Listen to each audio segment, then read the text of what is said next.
All right. If you're watching this on YouTube, thank you. That's really cool. If you're just on the podcast and you want to go see it on YouTube, it's just youtube.com/Greg Kimble. My last name is spelled Kimble, and that is Greg with one G. So, today I want to talk about contentment. I propose to you today to always be content with what you have. Now, me being a hard-charging entrepreneur, you can probably go, well, that doesn't really go in line with what I've heard in, well, every other entrepreneur book on the planet. Well, just a second. Be content with what you have, because I want you to never be content with who you are. And if you always become more, you will always have more. Remember, money and things should be a byproduct of you being a badass. I think that's very important to recognize. Contentment, you have to, it goes back to the thing, stop and smell the roses, right? Stop and smell the roses. Stop and hold your wife's hand. Hold your significant other's hand. Do something nice for a friend. Call your mom. Answer the phone for a loved one. Just stop and smell the roses. Realize, because now think about this. Who do you have to become to achieve all you can? I've said that many times, but you have become this person right now to achieve everything you have right now. Now, yes, we can always do more. We can always be more. Yes, we can always have more, but we have to appreciate how far we've come. We have to appreciate what we've done so far. We have to believe in where we're going. We just talked about goals. Goals are super, super important. We talked about getting energy leaks out of our life. That is super important. So you can keep on rolling, all right? You got to roll down the road as efficiently as possible. Got to aim your tire as efficiently as possible. If you don't know what I'm talking about, go back and listen to some of the other episodes. They will make sense, I promise. But be content with what you have. Not content with who you are. Because if you become more, the byproduct is you will have more. If you become more, you're going to have a bigger house. If you become more, you're going to have a better car. If you become more, you will have more money. But if you are so narrow focused in saying, my job doesn't pay me enough. I wish I had a better house. I wish I had a better car. I wish I lived somewhere else. You're going to spend your whole day, really your whole life, wishing. Well, that's not fun. That's not why we're on this planet.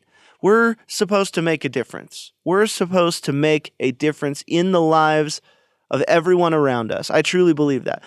Whose life are you going to change today? You may not even realize that you're changing a life. I have countless mentors in my life that I just had a conversation with one of them. He lives in San Francisco, and he's like, I know I can do more. I know I can do more. And when I put it into perspective for him to help him understand what he's helped me achieve, being a mentor for me, and by proxy, how many kids now have an opportunity in music, how this community has a school like ours, he didn't realize that he was actively changing my life. So start looking around and being aware of who you really are. Be aware of what you've really done. Take the time to appreciate. Appreciation, I feel, is the most underrated quality that anybody talks about. Everyone love and, wow, that guy's powerful, and that guy can speak, and that guy can this, and that guy can that. No one goes, man, that guy can appreciate. That guy just appreciates the heck out of me, and I love it. Humans want to feel appreciated. And, man, I wish I remember who said this. Sorry, I had to stop the video and remember who said this. And it's actually a guy named Eli Mole, good friend of mine down in Colorado Springs. And the last words that his grandfather said to him were, if you have something to say it. Specifically a compliment. Because if you know someone is great at something or you appreciate someone and that's inside of you, that's not meant for you. That's meant for them. You should never hold on to those feelings when you know someone affects you and you know someone is great for you and you know someone helps you and you know someone is something, a force in your life. You got to tell them.